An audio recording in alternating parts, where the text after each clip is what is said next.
Hi guys, welcome back to my channel. It's Angela. And since it is October 31st, 2022, I thought I would go ahead and do my cards of the month of October. So if you're just tuning into my channel, the 1st of January or around there, I always do a year ahead spread. And this year I decided to use two different decks, kind of to bond with them a little bit more and to kind of get to know the decks more. And the decks I used are the Dreamkeepers Tarot by Liz Huston. It was an indie deck at some point, and now it's a U.S. Games publication. And the Ferric Pinter Tarot. I think this is a second edition. It's published by Les Carabero, which is this card. And I usually just go over the cards and then how they impacted my month, and then I read from the book and see what the book says. So here we go. So this is my cards of the month of January. So for the Dreamkeepers Tarot, I pulled the 10 of Wands. And for the 10 of Wands, the 10 of Wands is, I always seem to remember looking back at the deck I actually learned on, which was my Tarot Illuminati. It is a guy with a heavy load on his back, and he's going up a hill to a castle. And that is what I always see in this card, that there's a heavy burden that's weighing you down, and he's on his way up to the castle. Now, I have quite a few more decks now, and I have quite a few more decks that depict that a slightly different way, where some, they've got their burden, the sticks or whatever, or the wands or whatever, are sitting down, and they're taking a break. And I'm like, oh yeah, there's nothing saying you can't take a break carrying this heavy load up a hill or wherever it's going. So that's quite interesting. And then we've got other decks where they finished, or like they're coming at you and you see them very, very differently, where you can just see the strain on them. And then I have one deck that I get a very unique feeling from, like she's taken on this burden because it's a job for her family. So I kind of see the 10 of Wands now in various different ways. This one is another one that just, it doesn't match anything I normally would see in the 10 of Wands. I'm anxious to see what the book says on this, because I usually don't read the books unless I'm doing this type of video. But the 10 of Wands is usually a heavy burden. I love this moon behind here too.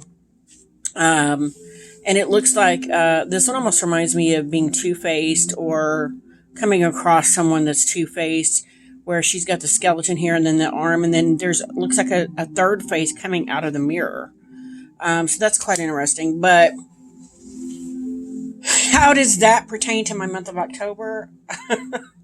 Quite a bit, because again, I've had doctor's appointments, and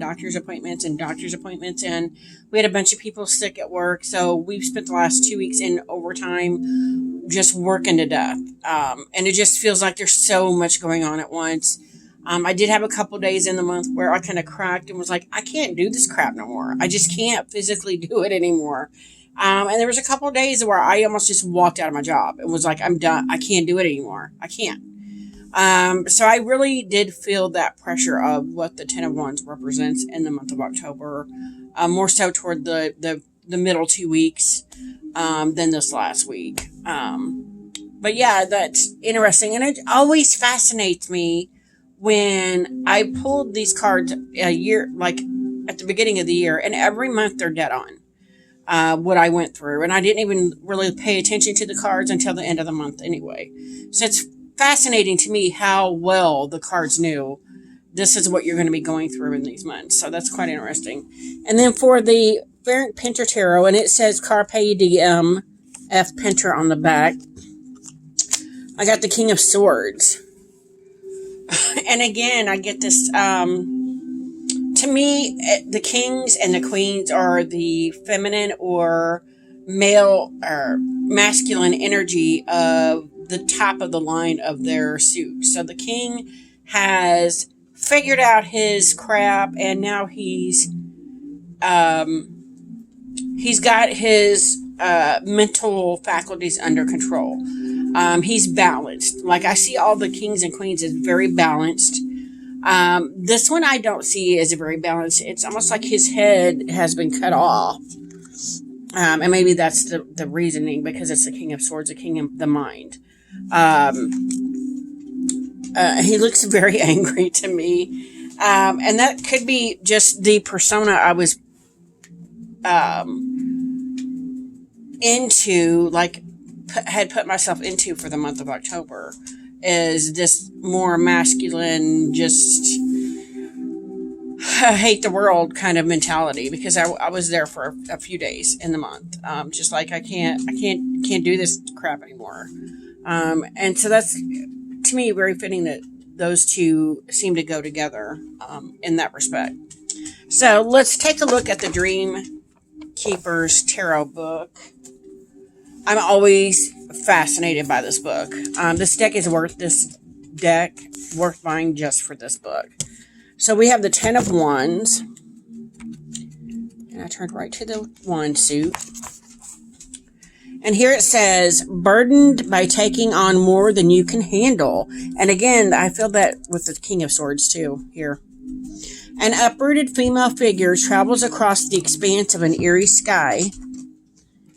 She is intertwined in flight with a skeleton companion as they both gaze into the mirror of fate. Wow. Together they soar and strain in carrying 10 blooming wands. The 10 of Wands represents an excess of burdens. It symbolizes taking on more than we can reasonably handle, refusing to say no, or accepting all the blame. It's choosing to do things the hard way and feeling burdened by it. And this is why I like this deck. It calls me out every single time. Crazy. Gazing at the image on the card, we immediately know that their adventure would be much easier without having to carry such a complex load. Yet they continue on, arms so full of wands that they are ready to stumble to the ground at any moment. This card represents burdens that can be physical, mental, or emotional, and often self-imposed. Interesting. Wands are an energetic suit, symbolic of fire, suggesting that this particular burden is so great that it is in danger of sapping one's life force. Wow. Hold on a second. Okay, let's see if we can get through this before she wants in. I had to let my dog out. She was losing her mind suddenly. Anyway, this particular burden is so great that it is in danger of sapping one's life force, and I've felt that lately. That's interesting. When this card appears, you should ask yourself how you can lighten your own load. Are you working too hard and in need of a break? Even great athletes know there is such a thing as overtraining. Find a way to schedule in some R&R so that you do not overextend yourself and bring on more problems wrought by fatigue. Okay. Perhaps you feel you can't let any of the burdens go. In that case, the best you can do is learn to say no, not add any further stress or enlist help. The most successful people in business know the value of delegating, for many hands make light work. Take a page from their book and remember you don't necessarily have to carry the weight entirely on your own. And that is something I remember. One of the decks I have, there's multiple people, and it's just interesting how different some decks are. Okay, it says, the 10 of Wands can also speak of carrying a disproportionate burden in a relationship. Perhaps one of the parties feels more responsible for the health of the relationship than the other, and thus makes concession to keep the other person happy. Unfortunately, this never results in a balanced relationship, as it tends to be rooted in a deeper issue, which can breed contempt. It is vital to only take responsibility for what belongs to you, especially in relationships. And then we have the divinatory message. It says, when feeling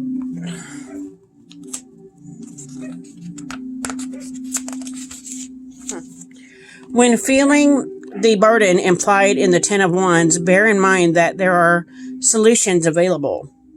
You may have been under intense pressure, but in this case, because the weight is often self-imposed, you can make the necessary changes. That's my dog barking. I'm not letting her in until I'm done reading this.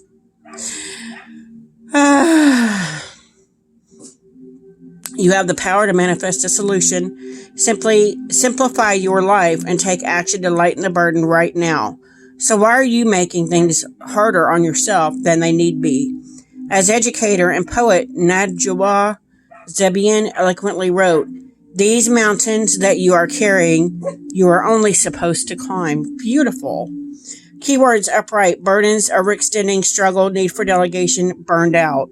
Reversed, fear of responsibility, turning point, problem solved. Yeah, totally had that burden part of it down this month. It's very crazy. Hold on a second. Okay, now we have the Frank Pinter Tarot. Let's see what the book says here also. And it's a Low Scare Barrow book, so it's just quick.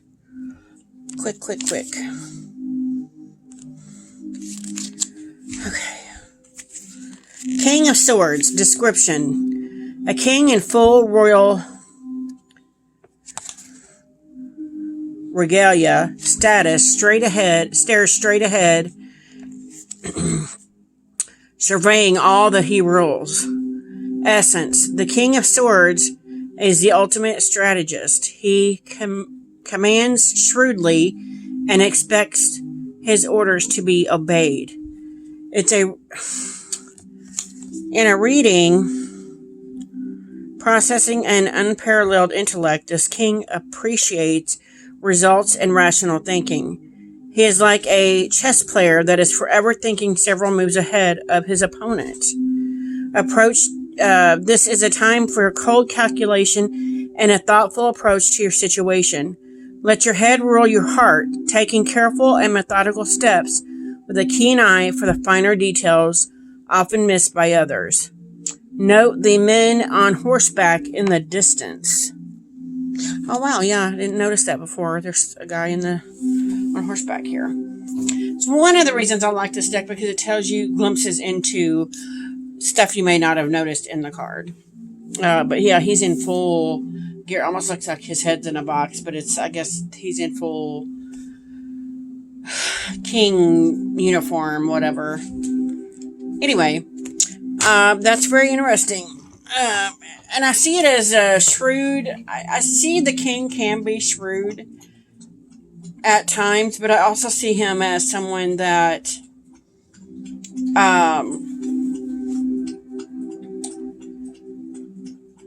he can come off harsh, and I can say the same thing for the queen, because I think I am pretty much the Queen of Swords. They can come off shrewd and or mean even, but underneath, once you get to know them, you're like, how did I ever think this about you? You're such a sweetheart, so nice, so loyal, and that to me is what the King and Queen of Swords represents. They're very standoffish at first. Or if you cross them, they can be very mean. So that's what I'm seeing there. And that kind of, I think, complements this in the negative, in the way that I handled it for the month, because I got like the negative side of King of Swords kind of was kind of snippy and hurtful with people, just because I had all this burden to carry and nobody else was trying to help me, even when I asked for it. You're like, no, this is all you. And so and then there was things that happened throughout the month that I couldn't control, but yet and in order for me to do my job, there were things that needed to be fixed, issues that needed to be fixed, and I had to rely on someone else to fix them, because I'm not a mechanic, or I'm not a person that fixes computers and things like that. And I was still expected to bring my A game. And I'm like, how can I do that? So this month was very much, these two cards, pretty much. And it, like I said, it really freaks me out when I pulled these cards in January and here it is October, and I'm like, or the end of October, and I'm like, yeah, it's pretty much dead on of what I experienced in the month. But yeah, that was my cards of the month for October. We have the Dream Keepers Tarot and the Frank Pinter Tarot. They never seem to disappoint. But yeah, that is the cards I had for the month of October. If you have any questions, comments, concerns, don't hesitate to comment below. If you like this video, give me a thumbs up. If you want to see more, please subscribe. And don't forget to hit that notification button so you're alerted to any future videos. And you guys have a good day. Bye.